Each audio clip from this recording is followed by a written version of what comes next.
आपने सही मायने में ऊर्जा लोगों के बीच भर दी है और अब सही में सब लोग हमारी तरफ एक वायदे की अपेक्षा रखते हैं। तो इस सर्वप्रथम मंच पे उपस्थित एसपी साहब, सभी पदाधिकारीगण, साइकिलिंग एसोसिएशन के अध्यक्ष महोदय, सचिव महोदय, हमारे जितने पार्टिसिपेंट्स हैं, स्कूल के टीचर्स, बच्चे, प्रेस एवं मीडिया के साथी, सभी को आज की इस सुबह का हार्दिक अभिनंदन, जोहार। और इससे बेहतरीन क्या हो सकता है कि आज की सुबह हम लोगों ने न केवल साइकिलिंग की बल्कि समाज में एक अच्छा मैसेज देने का प्रयास किया है। और जहाँ तक मैं थोड़ा सा बात को और आगे ले जाऊंगा ताकि हमारे बच्चों को समझ में आए। हम लोग ज़्यादा समझ के कुछ नहीं कर सकते हैं, हम लोग का वो जो समय है वो चला गया। भारत एक ऐसा देश है, आज के समय में पूरे विश्व के अंदर भारत एक ऐसा देश है जिसकी सबसे ज़्यादा आबादी युवा वर्ग में है। उसको इंग्लिश में हम लोग डेमोग्राफिक डिविडेंड बोलते हैं। हम लोग जब यूपीएससी की पढ़ाई करते थे तब भी इस चीज़ को बार बार पढ़ते थे। हमारे देश में जब इकोनॉमिक सर्वे आता है तो उसमें भी इसकी चर्चा होती है।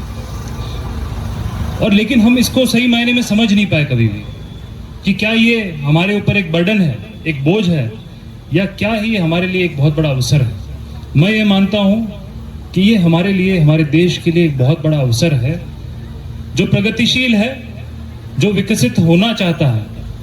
लेकिन साथ में कैच ये भी है कि ये युवा वर्ग बहुत सी समस्याओं से ग्रसित है, बहुत सारी बाधाएं हैं उनके राह में।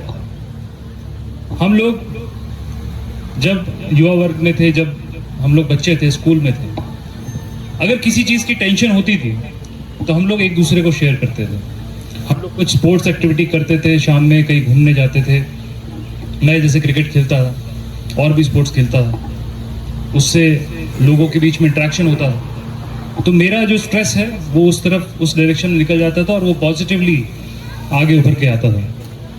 और जीवन इतना आसान नहीं होता है, संघर्ष सभी को करना है। आज हम लोग जिस पोजीशन पे हैं, मैं हूँ, एसपी साहब हैं, आईएएस प्रोफेशनल हैं, सभी पदाधिकारी हैं, एक बहुत ही कठिन कॉम्पिटिटिव एग्जाम दे के यहाँ पे आते हैं। तो अप्स एंड डाउन्स हमेशा रहते हैं, लेकिन जब भी ऐसी घड़ी आई हम लोगों ने अपने आप को संभाला, मजबूत किया। क्यों? क्योंकि हमारे पास में स्ट्रेस को दूर करने के लिए अच्छे माध्यम थे। हम लोग स्पोर्ट्स खेलते हैं, हम लोग लोगों से इंटरेक्शन रखते हैं, अपनी चीज़ों को लोगों के साथ शेयर करते हैं। आज के ज़माने में हमारे पास सबसे बड़ा चैलेंज है आइसोलेशन। हम लोग ज़्यादा लोगों से बातचीत नहीं करते हैं। दूसरा, मोबाइल फ़ोन, स्ट्रेस है, मोबाइल फ़ोन में रील चला लेंगे, उससे टाइम भी कट जाएगा, पता भी नहीं चलेगा। फिर उसके बाद अगली स्टेज, जब ये डिप्रेशन की ओर एक बच्चा बढ़ने लगता है, तब अगली स्टेज आती है नशा, जो आपके दिमाग को सुन्न कर देगा और आपको रिलैक्स फील होगा उसमें। और ये जो फेक फीलिंग है रिलैक्सेशन की, ये कहीं ना कहीं आपको कैप्चर कर लेती है। फिर वो आगे से आगे आपको उस चीज़ की एडिक्शन की ओर लेके जाती है। और एक बार अगर नार्कोटिक्स का एडिक्शन हो गया, यानी कि ड्रग्स का, जैसे बता रहे थे गांजा, हेरोइन, इस तरह के केमिकल ड्रग्स का, तो ये साइकोलॉजिकली आपके दिमाग को बांध देगा और आपको विड्रॉल सिम्टम्स आने शुरू हो जाएंगे कि एक समय के बाद अगर आप उस नशे का सेवन नहीं करेंगे तो आप नॉर्मल ज़िंदगी नहीं जी पाएंगे। और हमारा देश वाकई में, अगर मैं आपको सही बताऊं, इस पे मैंने रिसर्च भी किया है, हमारे राज्य का भी रिसर्च किया, डिस्ट्रिक्ट का भी। नशा मुक्ति केंद्र हमारे डिस्ट्रिक्ट में है ही नहीं, राज्य के अंदर भी इसकी व्यवस्था हमारे पास नहीं है। तो जैसा मैं कहता हूं, prevention is better than cure, तो हमें उसकी तरफ बढ़ना है। और क्या करना है? केवल ये सोचना है कि हमें एज पेरेंट्स और एज अवेयर सिटीजन्स हमें अगली पीढ़ी को इससे रोकना है। और इसको रोकने के लिए अपने आप को सही चीज़ों से जोड़ने की ज़रूरत है, सामाजिक कार्यों से जोड़ने की ज़रूरत है। वॉलंटियरी काम कहीं पे भी करिए, कहीं पे भी साफ़ सफाई कर लीजिए, कहीं पे भी डिस्ट्रिक्ट एडमिनिस्ट्रेशन का के साथ हाथ में हाथ मिला के चलिए। कहीं पे भी नशा मुक्ति अभियान हम लोग करते हैं, उसमें पार्टिसिपेट कीजिए। कहीं पे भी प्लांटेशन ड्राइव चल रही है, उसमें पार्टिसिपेट कीजिए। कहीं पे स्पोर्ट्स एक्टिविटी चल रही है, उसमें पार्टिसिपेट कीजिए। बहुत सारे हमारे यहाँ पे ग्राउंड्स है, पार्क्स है, उसमें जाइए और उसको यूटिलाइज कीजिए।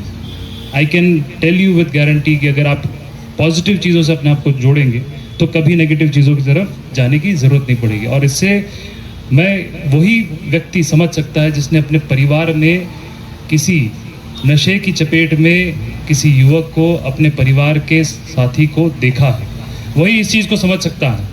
इसलिए मैं आपको बस समझाने की कोशिश कर रहा हूँ कि क्या साइकोलॉजी है, क्या मैकेनिज्म है।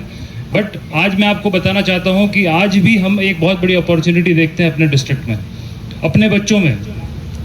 एक बहुत ही अद्भुत टैलेंट का अभी उनको हमने स्टेज पे सम्मानित किया, सुतत्व रिजू जी, राइट। इतनी कम उम्र में इतनी लंबी ड्यूरेशन की साइकिलिंग।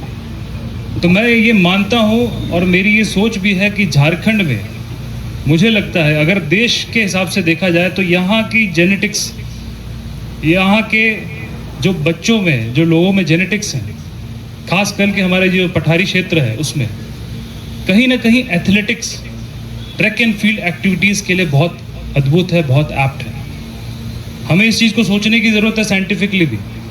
और मैं ये मानता हूँ कि अगर हम लोग सही परिश्रम करेंगे, सही सहयोग करेंगे और सही डायरेक्शन में मोटिवेशन बच्चों को करेंगे, ना केवल साइकिलिंग बल्कि हर एक ट्रैक एंड फील्ड एक्टिविटीज़ में हम लोग अपने देश में, दुनिया में अपना नाम कर सकते हैं। और मैं बताना चाहता हूँ कि साइकिलिंग के अंदर भी हमें ये जानकारी है। जब मैं यहाँ ट्रेनिंग में था तो हम लोग मैं यहाँ से साइकिलिंग करके बेतला की ओर जाता, बेतला पलामू फोर्ट, तो उस स्ट्रेच के अंदर काफ़ी स्कोप भी है। हम लोग उसको भी एक्सप्लोर करेंगे, अपने साइकिलिस्ट को हम लोग सही अपॉर्चुनिटीज़ देंगे, सही इंफ्रास्ट्रक्चर देंगे। इस चीज़ का वायदा एज अ डिस्ट्रिक्ट कलेक्टर मैं आप सभी के सामने करता हूँ। हर संभव प्रयास करेंगे, जो हमारे डिपार्टमेंट से हो सकता है वो, नहीं तो हम लोग कंपनियों को पकड़ के उनसे सहयोग लेंगे, लेकिन हमारे बच्चों को हम लोग मोटिवेट करेंगे। और अगर एक बच्चा नेशनल लेवल पे चला गया, इंटरनेशनल लेवल पे चला गया, तो उसके बाद हमें कुछ करने की ज़रूरत नहीं है, ऐसी हमारी सोच है। नशा मुक्ति का जो अभियान है पूरे राज्य भर में चल रहा है। हमारे माननीय मुख्यमंत्री का ये संदेश भी मैं आपको देना चाहता हूँ कि सरकार इसको लेकर बहुत ही ज़्यादा चिंतित है, बहुत ही ज़्यादा सतर्क है कि कैसे विभिन्न माध्यमों से हम लोग नशे को अपने समाज से हटाएं। और ये एक पहल हम लोगों ने की है। मैं चाहता हूँ कि आप लोग जब अपने घरों में जाएं तो अपने परिवार के साथ में जब आप बैठ के नाश्ता करेंगे या दिन का लंच करेंगे तो ज़रूर इस बात को डिस्कस कीजिएगा। अपने परिवार को जागरूक करना जरूरी है, बिकॉज सबसे महत्वपूर्ण इकाई हमारे समाज की परिवार है। परिवार में अगर इसकी चेतना हो जाएगी तो मुझे लगता है कि हम लोग आगे बढ़ जाएंगे। और ये भी मैं आपको बताना चाहता हूँ कि मोबाइल फ़ोन्स हमारे सामने हैं। प्रेसिडेंट साहब ने एक बात बहुत अच्छी बताई कि मोबाइल फ़ोन्स भी एक बहुत बड़ा नशा है। हम लोग जनरली जो कूल स्टफ देखते हैं वो रील्स पे देखते हैं। रील्स पे देखें किसी को स्मोक करते हुए या किसी को ड्रग्स लेते हुए या फिर उसके बाद डांस करते हुए, उस म्यूज़िक को अब्जॉर्ब करते हुए, तो वो भी हमें अपनी तरफ खींचता है। और ज़्यादा कंटेंट आप जिस तरह का देखेंगे, जिस तरह का आर्टिफिशियल इंटेलिजेंस है, एक बार आपने उससे जुड़ी रील देख ली तो लगातार आपको उसी तरह की चीज़ें वो दिखाते रहेगा और आप उस लूप में चले जाएंगे, आपको पता भी नहीं चलेगा। तो इससे भी सतर्क रहने की बहुत ज़रूरी है। और मैं आपको बताना चाहता हूँ कि take your time off from this. Mobile phone की तो बच्चों को स्कूल में तो कोई ज़रूरत ही नहीं है। अगर आप कॉलेज के अंदर भी आते हैं, make it a duty of yours कि जब आप काम कर रहे हैं तब मोबाइल फ़ोन को साइड में रखिए, केवल कॉल्स रिसीव कीजिए या फिर मैसेज कीजिए, but stay away from the addiction of social media. This is also very harmful. और आज सभी लोगों ने पार्टिसिपेट किया। मुझे लगता है कि आज इस तरह का आयोजन हमारे डिस्ट्रिक्ट में पहली बार हुआ है कि हम लोगों ने एक स्पोर्ट्स एक्टिविटी में पार्टिसिपेट किया है। और हमारा डिस्ट्रिक्ट एडमिनिस्ट्रेशन इसके अंदर बहुत मजबूत है, बहुत पार्टिसिपेटरी है। सभी लोग आए और इसमें पार्टिसिपेट किया। हमारे बच्चे बहुत ही ऊर्जावान हैं, हमारे एसोसिएशन के पोजीशन होल्डर्स सभी लोग बहुत ऊर्जावान हैं, स्कूल के टीचर्स, स्कूल के संयोजक सभी ऊर्जावान हैं। तो मुझे लगता है कि आज हम लोग एक संकल्प लें कि हम लोग जितनी हमारी क्षमता है उसके हिसाब से हम लोग पूरा प्रयास करेंगे कि हम लोग नशा मुक्ति की दिशा में अपनी एक पहल ज़रूर करें। वो पहल कितनी भी छोटी क्यों ना हो, लेकिन वो एक पहल करें। सोशल मीडिया पे, ट्विटर पे, इंस्टाग्राम पे, फेसबुक पे उसको शेयर करें, डीसी पलामू को उसको टैग करें। मैं ये आह्वान आप सभी के साथ में करना चाहता हूँ। एक वायदा मैंने किया, एक वायदा मैं आपसे लेना चाहता हूँ कि आप जो भी एक्टिविटीज़ करें हमें शेयर कीजिए। हमें जो अच्छी एक्टिविटी आपकी लगेगी उसको हम लोग अपने माध्यम से भी लोगों के बीच में प्रसारित करेंगे। प्रेस एवं मीडिया से भी हम लोग अनुरोध करेंगे कि इस तरह एक्टिविटीज़ को आप भी शेयर कीजिए। अगर हमारे पास में इस तरह के इनिशिएटिव्स आते हैं तो हम लोग आपके माध्यम से पूरे डिस्ट्रिक्ट में, पूरे स्टेट में, पूरी कंट्री में शेयर करेंगे। बहुत बहुत धन्यवाद। जय हिंद, जय झारखंड।